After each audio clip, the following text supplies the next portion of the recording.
Hey, so this week's debate is about whether the United States should or should not be involved militarily in the Middle East. And I personally believe that the United States should be involved. And my reasons are mainly from a human rights perspective. Some of the biggest issues that the people of the Middle East are facing right now is human trafficking, the control of militant groups such as ISIS, and actual Middle Eastern governments control committing crimes against humanity towards their own citizens. So for the human trafficking, this is actually the third largest growing criminal activity in the Middle East, and this can range from forced labor to sexual enslavement and camel jockeying. And the Middle Eastern governments deny that there is a problem in all of these categories and have made no laws or regulations to stop this behavior from continuing in their countries. They've also refused to acknowledge that there is something happening in their country, and this could either be due to the topic being too taboo or they don't really see it as an issue.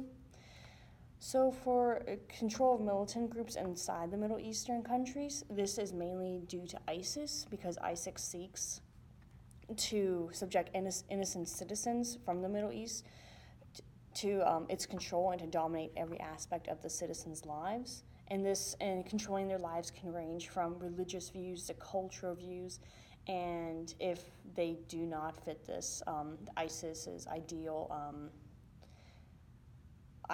person, type of person they want, they can be punished for their crimes, and they also use the use of force and terror to control these people.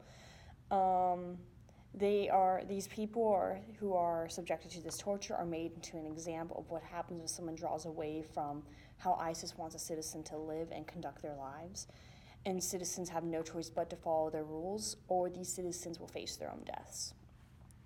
So there have also been many times where different countries in the Middle East have committed crimes against humanity, but the worst of these crimes have been done in Syria. There's a lot of evidence alluding that the Syrian government may be guilty of extrajudicial executions, rape, torture, and forced disappearances to their own citizens.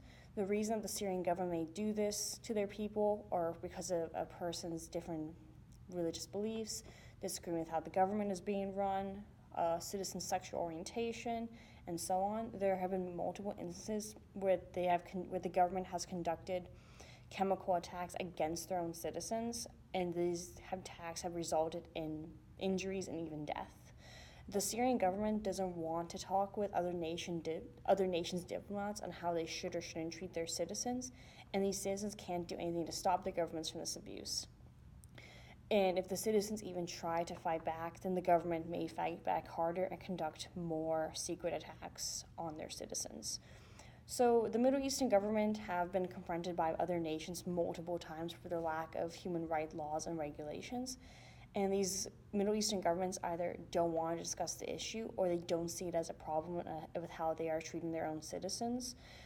And for all of these issues stem from ISIS and the lack of control that the Middle Eastern government is having in defeating it. So basically, the Middle East will continue to abuse their citizens, and there will be no one to protect these citizens from their own governments because if the citizens do try to fight back, the governments will just impose more laws and regulations onto their citizens, limiting their rights regardless of their sex, their social class, and so on.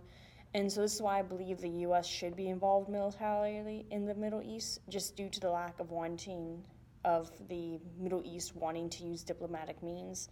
And if diplomats can't encourage the Middle East to treat their citizens better, to enforce more human rights laws, then maybe by having a military force nearby may help with negotiations.